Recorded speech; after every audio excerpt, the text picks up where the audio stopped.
Um, Several micronutrients also needed for proper desaturation and elongation. And so it's good to have them all. Um, Nuts and seeds will help with those micronutrients. A variety of nuts and seeds can help with like a zinc and iron and magnesium and some of those. So B12, there's always this question, and I get three different answers on it. But with regard to methyl cobalamin and cyanocobalamin, or it doesn't matter. Where do you come down on that question? Well, it's an interesting question too. And at first, looking at the two, methylcobalamin and cyanocobalamin are both forms of vitamin B12, which is cobalamin. And when you eat them, they're broken apart and you absorb the cobalamin, which is very difficult. It's a long story. But um, one reason that I like methylcobalamin is that if there's cyanide in your system, it will help to flush it, whereas a cyanocobalamin does not. And so I prefer it that way. The cyanocobalamin is more stable in formulas. So manufacturers who are manufacturing only for profit will use the more stable form and use less of it. It's cheaper. They make more profit. So I do use the methylcobalamin form in my brain and body food. I put in 200 micrograms per day, and that is my only source of vitamin B12. I mean, I eat absolutely zero animal foods. I've been plant-based for 55 years. And so when my blood tests come back with lots of vitamin B12, I know the methylcobalamin is working. However, I read studies where they use cyanocobalamin, which is typical for studies, and they still raise the B12 in blood. So that can work too. So both are possible. My preferred form, if you're a smoker, I would say definitely methylcobalamin because the cyanide in cigarette smoke is a problem, and this can help to relieve that problem. There are other sources of cyanide too, and why not eat the best source? That's how I feel about it. I said if you're, I have a feeling that if you're a smoker, you're not too concerned about your B12. But I was just, I was just making a light joke. Possibly there could be other bad health habits Yeah. go along with smoking. Yeah. Yes. So, what is the relationship between diabetes and dementia? Does diabetes happen first, and then you get dementia kind of from a diabetic body, or do they happen simultaneously and they're both manifestations of the same pathology? Can you talk a little bit about that? It's not the same pathology at all. They're not the same. The actually, I've studied how insulin works in the brain, and it works completely different than it works outside of the brain. It's really completely different. The idea of type 3 diabetes doesn't work at all if you study how insulin works in the brain. That's not the problem with dementia. Dementia, the problem is that people are losing brain cells. Okay. They're losing brain cells because of environmental toxicants that are damaging the brain cells. For instance, in Parkinson's disease, there are specific environmental toxicants that are killing off dopamine producing cells. And then in Alzheimer's disease, basically you're getting too many industrial pollutants and too few antioxidants and anti-inflammatories. This is where the whole food plant diet really comes in, loaded with antioxidants, loaded with anti-inflammatories. The end result of how brain cells die in an advanced Alzheimer's disease, you're looking at half of the brain cells dead. So when someone says they're going to restore someone from advanced Alzheimer's disease, this is just not possible. Half of the brain cells are dead. How did they die? Oxidation. They were killed off by having too few antioxidants and too much inflammation to increases. So several of my recent papers have been on neuroinflammation, brain inflammation, and how to stop that with food. And it's pretty simple. It's a whole plant diet and stay away from the animal-derived foods. Diabetes is completely different. That's about eating too much sugar and not being able to get the sugar out of the bloodstream because of saturated fats. Saturated fats also are a risk factor, of course, for dementia. Vascular dementia is almost always coexistent with any other form of dementia, like Alzheimer's disease. Vascular dementia induced by saturated fats, clogged arteries, tiny strokes in the brain. This is vascular dementia. Strokes also related to saturated fats and dementia, and again, plaque breaking away and creating strokes. So there it is the foods that are damaging us in different ways.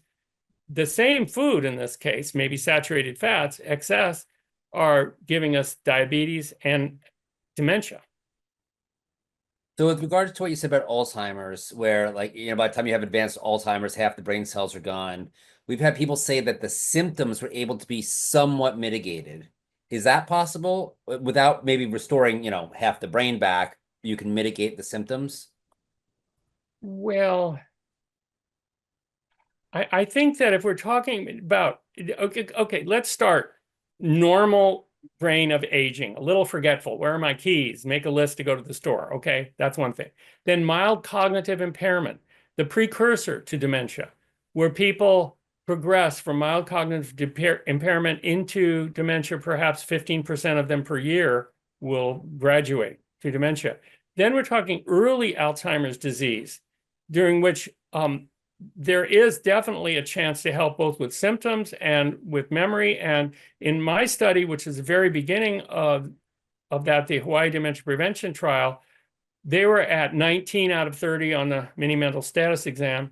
And at the end of 9 months, they were at 29 out of 30, so high normal. So in very early Alzheimer's disease, reversal of symptoms and of health is very possible. But as you progress to moderate Alzheimer's disease, it becomes very, very difficult. Just like with after 1 or 2 strokes, it's very difficult, or after 1 or 2 heart attacks, it's difficult. We want to get people before this happens. I really want to encourage people to stay healthy and avoid dementia, avoid diabetes, and all of the other chronic diseases, as many of your speakers have put it very eloquently.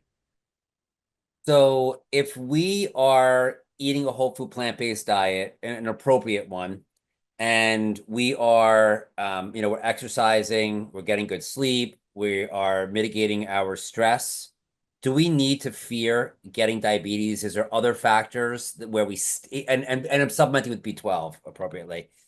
Is there other things that can just all of a sudden we still get dementia despite doing everything right? If you add keeping saturated fats below 12 grams to everything you just said, then I'll say, no, I'm not worried about it. And there are whole populations who don't get diabetes, who are very susceptible to it. For instance, in Hawaii, there didn't used to be any diabetes. Now it's rampant. And what changed? It's not the genes of the people, it's the food they eat. And how much, I didn't see on your slide, how much is there saturated fat in avocados?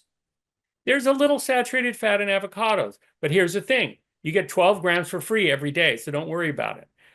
If you're getting maybe 2 grams of saturated fat eating a nice juicy avocado, okay, you've eaten 2 of your 12 for the day, no problem.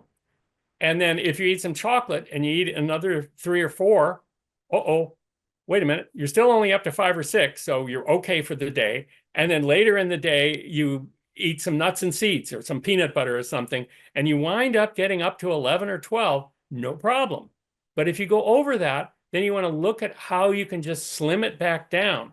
Of course, when normal Americans on a normal American diet look at it, they're eating 12 grams several times each meal. So it's going to be harder for them to slim down their saturated fats. But there are substitutes. My wife's cooking books really help with that too. So you talked about fiber, and on the slide, it said between 30 and 50 milligrams of No, fiber. 30, 50 grams. I'm sorry, I'm sorry, yes, grams. And you said then you recommended 40 would be ideal or above 40. So our last speaker, Milton Mills, played a video from Michael Greger, where he went into like the history of finding fossilized, I forget what the name of what it's called, but fossilized stool. Yeah. Right? Fossilized poop. Yes, I saw that. Yes. I wish I had the fancy name for it, but and they said that the specimen, if you will, showed that these people were eating somewhere over 100 grams of fiber a day. Also, there are populations in Africa that are eating over 100 grams a day. Is that where we should actually be, whether or not we can get there? And would that convert? I don't think so, Michael. I don't think that that's reasonable. For example, when you look at children, they can't get enough calories and protein and other nutrients they need if they have too high a fiber diet. So some of their foods need to be a little lower in fiber. And that may be true for older folks too, whose digestion isn't so strong that they can actually digest a huge amount of fiber. And we're talking about fiber from whole plant foods now, not added fiber. So it really is, I have pegged 40 grams per day as optimal. 20 grams per day is the RDA for fiber. I analyzed the carnivore diet. Can you guess how much fiber was in that one? I'm gonna say not very much, maybe 10 grams. 0. I have never seen that Oh, before. the carnivore diet. Okay, that's Carnivore diet. all meat, just like all Yeah, meat. all meat. The Atkins diet blew me away when I saw it was only 3 grams of fiber. They're probably going to the bathroom at least once a week on that. But it's not enough. And a lot of the diets that I see out there, I analyze all of them. And a lot of times the fiber is very low.